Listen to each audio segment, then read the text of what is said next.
Hello friends, welcome to the new episode of my channel. আমি অরিত্র। এখন আমি রয়েছি দার্জিলিংয়ে, এখান থেকে ভিডিও করছি।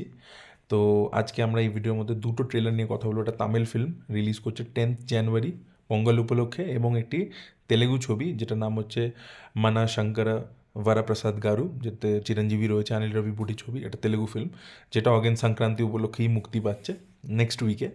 তো এই দুটো ফিল্মের ট্রেলার আজকে রিলিজ করে গেছে। তো কীরকম হলো এই ট্রেলারগুলো সেটা নিয়ে আমরা এই ভিডিওর মধ্যে মূলত কথা বলবো। পারাশক্তি ট্রেলার নিয়ে কথা বলি। আপনারা প্রত্যেকেই জানেন যে তামিলনাড়ুতে 1960s সময় 1964 একটা ল্যাঙ্গুয়েজ প্রোটেস্ট হয়েছিল হিন্দি ইম্পোজিশনের বিরুদ্ধে। সেই সময় একটা সেন্ট্রাল থেকে ল পাস করা হয়েছিল যে পুরো ইন্ডিয়াতেই একটাই ন্যাশনাল ল্যাঙ্গুয়েজ, সেটা হচ্ছে হিন্দি, এবং সেটার বিরুদ্ধে তামিলনাড়ু রুখে দাঁড়িয়েছিল। এই জিনিসটার একটা রিফ্লেকশন আমরা মানিরত্নমের ইউবারে দেখতে পেয়েছিলাম। এবার সেটা একটা ছোট্ট সাবপ্লট হিসেবে ছিল, ছোট্ট। এখানে পুরো বিষয়বস্তুটাই ওটাকে নিয়ে, এবং এখানে আমরা দেখতে পাচ্ছি মূলত গল্পটা 3 মিনিটের উপর রান টাইম করেছে। হ্যাঁ, এবং গল্পতে এক্স্যাক্টলি কী কী হবে সেটা সবই আমাদেরকে দেখিয়ে দিচ্ছে। এবং সুধা গঙ্গুরা, যিনি সুরারাই পটুর মতো ছবি বানিয়েছিলেন, তিনি কিন্তু এই ছবিটা ডিরেকশন দিচ্ছেন। এবং সুরারাই পটুর ক্ষেত্রেও দেখবেন পুরো ঘটনাটা এক্স্যাক্টলি কী সেটা আমরা প্রত্যেকেই জানতাম আগে থেকে, বাট ড্রামাটিক্যালি কীভাবে আনফোল্ড করছে। যেহেতু সুধা গঙ্গুরা নিজে মানিরত্নমের অ্যাসিস্ট্যান্ট ছিলেন, তো ওনার এমফাসিসটা হচ্ছে ড্রামার উপরে। যে গল্পটা প্রত্যেকটা বিটই আপনি জানেন, বাট সেটা কীভাবে আনফোল্ড হচ্ছে, সেখানে ড্রামাটা কী, সেখানে হিউম্যান ইমোশনটা কী, সেইটাকে উনি বেশি এমফাসিস করেন আর কি। তো এখানে স্টারকাস্ট তো খুবই ভালো। শিবকার্তিকেয় রয়েছে, জয়ম রবি রয়েছে, অন্যদিকে আমরা অথর্বকে দেখতে পাচ্ছি শিবকার্তিকের ভাইয়ের চরিত্রে, শ্রীলীলা রয়েছে। এবং আমার মনে হয় এই ছবির মধ্যে শ্রীলীলা একটা ভালো মানে রোল পেয়েছে, যেখানে তাকে অ্যাক্টিং করতে হবে। এমনিতে জেনারেলি তেলেগু সিনেমাতে শ্রীলীলা যেরকম চরিত্র পেয়ে থাকে, তার খুব একটা কিছু করার থাকে না, বাট এখানে কিন্তু সে একটা মিটি রোল পেয়েছে বলে আমার মনে হচ্ছে। এবার ছবির গল্প কী হতে চলেছে, আমরা দেখতে পাচ্ছি শিবকার্তিকেয় সে ট্রেনে রেলওয়েজে কাজ করে আর কি, ঠিক আছে।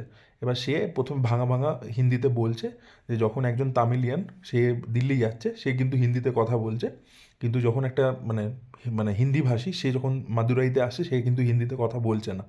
তো এরকম শুরু হচ্ছে, বাট শিবকার্তিকে চাকরি বাকরি করে, ঝামেলার থেকে দূরে থাকে। এবার তারপরে এই হিন্দি ইম্পোজিশনের লটাকে পাস করা হচ্ছে।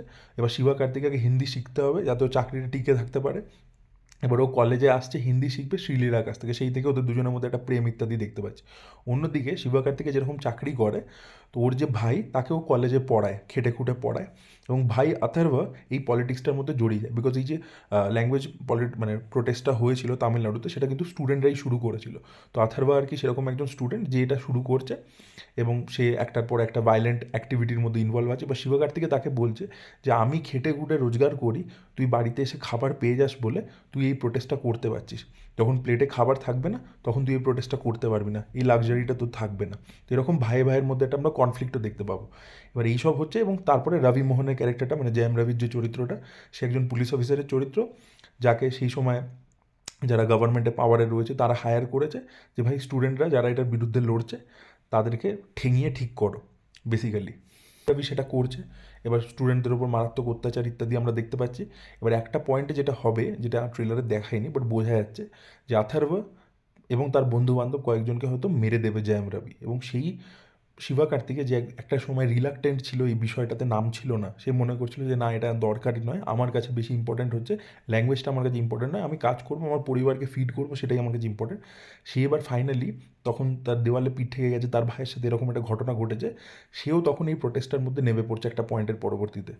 এবং তারপরে সে অথর্বর বন্ধুদেরকে ইত্যাদিদেরকে নিয়ে একটা প্রোটেস্ট শুরু করছে, এবং তারপরে জয়ম রবি তাকে ধরছে, তাদের মধ্যে অ্যাকশন হচ্ছে ইত্যাদি। ট্রেনের উপর আমরা একটা ফাইট দেখতে পাচ্ছি, জয়ম রবি ইভেন ওকে টর্চারও করছে। তো এইভাবে তখন ফাইনালি শিবকার্তিকে ওই মানে যে একটা রিলাক্টেন্ট হিরো ছিল, যেটা মাভিরানের ক্ষেত্রেও আপনারা দেখতে পাবেন যে শিবকার্তিকে মানে এরকম নয় যে ও ইন্টেনশনালি সুপার হিরো হতে চাইছে, বাট ও রিলাক্টেন্ট হিরো হতে চায় না, বাট সিচুয়েশনে পড়ে হয়ে যাচ্ছে, এটার ক্ষেত্রেও তাই। এবার সেখান থেকে শিবকার্তিকে কীভাবে এই মুভমেন্টটাকে এগিয়ে নিয়ে যাবে, কী করবে, সেটা নিয়ে পুরো ছবিটা। তো 1960s যে পিরিয়ডটাকে যেভাবে ক্রিয়েট করেছে, রিক্রিয়েট করেছে, সেটা খুবই ভালো লাগছে। অ্যাক্টরদের পারফরমেন্স খুব ভালো লাগছে, ড্রামাটা খুব স্ট্রং রয়েছে। তো দেখা যাক আর কি ছবিটা কীরকম হয়। এবং এই ছবিটা কিন্তু অনেক বেশি হার্ড হিটিং ট্রেলারটা, মানে জননায়কের ট্রেলার কিন্তু খুব ভালো একটা রেসপন্স পায়নি, কাল থেকে প্রচুর ট্রোলিং ইত্যাদি হচ্ছে, যেহেতু রিমেক ভগবান কেসারির। বাট সেইখানে দাঁড়িয়ে কিন্তু পারাশক্তির ট্রেলার অনেক বেশি ইম্প্যাক্টফুল, অরিজিনাল একটা গল্প, এবং তামিল বক্স অফিসের জন্য প্রচণ্ড রেলিভেন্ট, মানে তামিলনাড়ুর জন্য প্রচণ্ড রেলিভেন্ট। এবং এটাকে রেড জায়েন্টস যেহেতু ডিস্ট্রিবিউট করছে, তো বিশাল বড় করে আর কি, মানে অ্যারাউন্ড 45% মনে হয় শোজ নেবে, 40 to 45%। তো দেখা যাক আর কি ওভারঅল লং রানে জননায়কনকে পারাশক্তি হারাতে পারে কি না, সেটাই দেখার মতো বিষয় হবে। তবে বিজয় ডেফিনেটলি হিউজ স্টারডাম, লাস্ট ছবি বলে প্রমোট করা হচ্ছে, সেখানে সেইটার দিক থেকে বিজয় এগিয়ে যায় কিনা সেটাও দেখার মতো বিষয় হবে। আপনাদের কীরকম লেগেছে পারাশক্তি ট্রেলার অবশ্যই কমেন্টে লিখে জানাবেন। এখনও হিন্দি ট্রেলার ইত্যাদি আসেনি এবং আমার মনে হয় না হিন্দিতে ছবিটা মুক্তি পাবে। তামিল ট্রেলারই রয়েছে, বাট উইথ ইংলিশ সাবটাইটেলস। কথা বলবো যে তেলেগু ছবি, চিরঞ্জীবির আপকামিং ছবি, যেটা মানে শঙ্কর ভারা প্রসাদ গারু বলে যে ছবিটা, এই ছবির মধ্যে চিরঞ্জীবী রয়েছে, নয়নতারা রয়েছে এবং ভেঙ্কটেশকে আমরা একটা এক্সটেন্ডেড ক্যামিওতে দেখতে পাবো। ভেঙ্কটেশ যেহেতু অনিল রাভিপুরির সাথে ব্যাক টু ব্যাক প্রচুর ছবি করেছে, F2, F3, তারপর সংক্রান্তি কি বাস্তু নাম অনেকগুলো ছবি ব্যাক টু ব্যাক করেছে, তাই জন্য খুব ভালো র্যাপও দুজনে, তো সেই জন্য সেই এক্সটেন্ডেড ক্যামিওটা করেছে। তো এটা দেখুন যেরকম একটা এন্টারটেনার ছবি, সেই জিনিসটা যেটা প্রমিস করেছে ওরা সেটা কিন্তু খুব সুন্দর করে ডেলিভার করছে ট্রেলার লেভেলে। তো চিরঞ্জীবীকে অনেকদিন পরে একদম পুরো আউট অ্যান্ড আউট কমেডি অবতারে দেখতে পাচ্ছি। তো বেসিক্যালি গল্পটা যতটুকু ওরা বুঝিয়েছে, যে এই যে লোকটা যেটা চিরঞ্জীবী প্লে করছে, একজন এক্স র এজেন্ট, যে এখন আর কি একজন NIA অ্যাডভাইজার হয়ে গেছে, ন্যাশনাল ইন্টেলিজেন্স এজেন্সি অ্যাডভাইজার হয়ে গেছে এবং সাধারণ জীবনযাপন করে, একদম ফ্যামিলি ম্যান হয়ে গেছে। এবার কোনো একটা কারণের জন্য ওকে আবার নিজের লাইফে ফিরতে হচ্ছে, মানে পুরনো এক্স প্রফেশনে ফিরতে হচ্ছে, এই টাইপের ফরম্যাট হবে। এবং এর যে বউ, যেটা হচ্ছে নয়নতারা, যে একটা বিশাল বড় বিজনেসম্যানের মেয়ে, প্রচুর টাকা পয়সা রয়েছে, এবার তাদের মধ্যে একটা ব্যান্টার চলছে। ও আর কি নয়নতারাকে মন জেতবার চেষ্টা করছে। নয়নতারা ওকে কোনো একটা কারণের জন্য অপছন্দ করে। নয়নতারার জন্যই একসময় ও নিজের চাকরি ইত্যাদি ছেড়েছিল, রয়ের প্রফেশন, বাট এখন নয়নতারা ওকে পছন্দ করে না। এবার সেইটা নিয়ে ওদের দুজনের মধ্যে যে ব্যান্টারটা দেখিয়েছে সেটা হেভি লেগেছে। ওর নাম হচ্ছে শশী রেখা বলে, নয়নতারার নাম। এবার ওই যে বারবারও বলে শশী, বলার পরবর্তীতে যেভাবে মানে একদম নর্মালভাবে রিয়্যাক্ট করে, ওই যে সুইচটা, ওটা হেভি লেগেছে। চিরঞ্জীবীর কিন্তু দারুণ কমেডি টাইমিং রয়েছে। ও বারবার প্রথমে বলে শশী, বলে কী হয়েছে, আমি বলছে না না, তুমি যে আমাকে ব্লক করেছো হোয়াটসঅ্যাপে, আনব্লক করে দাও। এই জিনিসগুলো আমার মজা লেগেছে। এবং লাস্টে যেখানে ভেঙ্কটেশের এন্ট্রি হয়, তো সেখানে কী হয়, ভেঙ্কটেশ না ফ্যামিলি ফিল্ম করে থাকে, মানে সবসময় সে ফ্যামিলি অডিয়েন্সকে মাথায় রেখে ছবি করে থাকে। এবার আর চিরঞ্জীবী চিরকাল মাস ছবি করেছে, মাস অডিয়েন্সের জন্য। এবার ওখানে একটা মানে ক্রস রয়েছে ডায়লগের মধ্যে। ও বলছে যে তুমি মাস আফতারে আসছো, এবং বলছে তুমি ফ্যামিলি অডিয়েন্সকে নিয়ে নিয়েছো, তাই জন্য আমাকে মাস আফতারে আসতে হচ্ছে। এই জন্য ভেঙ্কটেশ বলছে আর কি, যে তুমি, ভেঙ্কটেশকে খুব মাসি একটা এন্ট্রি দিয়েছে। তো বলছে দুজনের আর কি রোলটা ফ্লিপ হয়ে গেছে। তো ওই জিনিসটাও মজাদার লেগেছে। এবং স্টাইলিশভাবে কিন্তু ছবির মধ্যে অ্যাকশন ইত্যাদিও রয়েছে। একটা সিন আছে রাত্রিরে, একটা ঘরের একটা বাড়ির মধ্যে ফাইট হচ্ছে, শর্ট গান নিয়ে ও লাল একটা ফারারি টাইপের কিছু নিয়ে ঢুকছে, মারছে সবাইকে।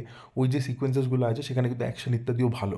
এই যে ভগবন্ত কেসারি, যেটা জানা এখন রিমেক করছে, তো ভগবন্ত কেসারিতেও অ্যাকশন ইত্যাদি কিন্তু বিটসগুলো ভালো ছিল এবং ছবিটা সফলও হয়েছিল বক্স অফিসে, প্লাস ন্যাশনাল অ্যাওয়ার্ডও পেয়েছে। তো অনিল রাভিপুরি কিন্তু মানে একটা যে টার্গেট অডিয়েন্সের জন্য ছবি বানায়, একদম পারফেক্টলি বানায়। তো দেখা যাক, আমার তো মনে হচ্ছে ট্রেলারটা ভালো ছিল, খুব ইমপ্রেসিভ, এবং ছবিটা কোথাও গিয়ে বক্স অফিসে ওয়ার্ক করবে বলে আমার মনে হচ্ছে। আপনাদের কীরকম লেগেছে ট্রেলারটা অবশ্যই কমেন্টে লিখে জানাবেন। Thank you.